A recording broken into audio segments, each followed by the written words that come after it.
এখন অনেক বড় অপারেশনও পেট না কেটে ল্যাপারোস্কোপির মাধ্যমে করা সম্ভব। ল্যাপারোস্কোপি সার্জারিটা কি? এটা হচ্ছে পেটের ভিতরে ছোট ছোট ছিদ্র করে একটি ক্যামেরা ও অন্যান্য কিছু অত্যাধুনিক যন্ত্রাংশ ব্যবহার করে যে সার্জারিটা করা হয়। আমরা ল্যাপারোস্কোপিক সার্জারির মাধ্যমে কি কি অপারেশন করতে পারি?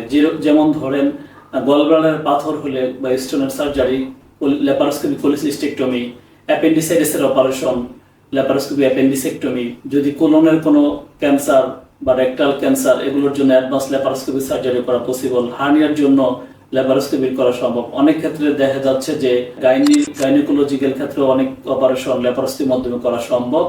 যাদের বাচ্চা হয় না তারা চাইলে ডায়াগনস্টিক ল্যাপারোস্কোপি করতে পারেন গাইনোকোলজিস্টের মাধ্যমে, এবং আরো বিভিন্ন ডায়াগনস্টিক্স পারপাসেও ল্যাপারোস্কোপিক সার্জারিটা করা হয়। এই অপারেশনের সুবিধা কি? যেহেতু পেট কেটে অপারেশন করতে হয় না, তাই অপারেশনের অনেক সুবিধা, যেমন ছোট ইনসিশন থাকে পেটের ভিতরে এবং ব্যথা খুব কম হয়, খুব দ্রুত রোগী সুস্থ হয়ে ওঠেন এবং হসপিটালে থাকার সময়টা কমে আসে, খুব দ্রুত রোগী বাসায় চলে যেতে পারে।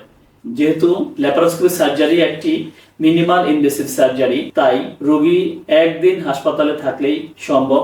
যেমন রোগী যদি আজকে হাসপাতালে ভর্তি হন, আজকে অপারেশন হলে আগামীকালই রোগী হাসপাতাল থেকে চলে যেতে পারবেন। তো এটা যেহেতু একটি অত্যাধুনিক পরীক্ষা এবং মিনিমাল ইনভেসিভ সার্জারি পদ্ধতিতে অপারেশন করা হলে এটি একটি কার্যকর এবং সময়োপযোগী পদ্ধতি। বর্তমানে অনেক ক্ষেত্রেই ল্যাপারোস্কোপিক সার্জারি একটি নিরাপদ ও কার্যকর চিকিৎসা পদ্ধতি। তো যাদের এই ধরনের সমস্যা আছে, যেমন পিত্তথলিতে পাথর বা অনেকদিন ধরে অ্যাপেন্ডিসাইটিসের সমস্যায় ভুগতেছেন, বা হার্নিয়ার সমস্যা, বা কোনো ধরনের কোলন ক্যান্সার, রেকটাল ক্যান্সার, এই সমস্ত রোগে ভুগতেছেন, তারা চাইলে আপনার নিকটস্থ একজন সার্জারি স্পেশালিস্টের কাছে গিয়ে ল্যাপারোস্কোপির মাধ্যমে খুব সহজেই অপারেশন করে নিতে পারেন। ধন্যবাদ।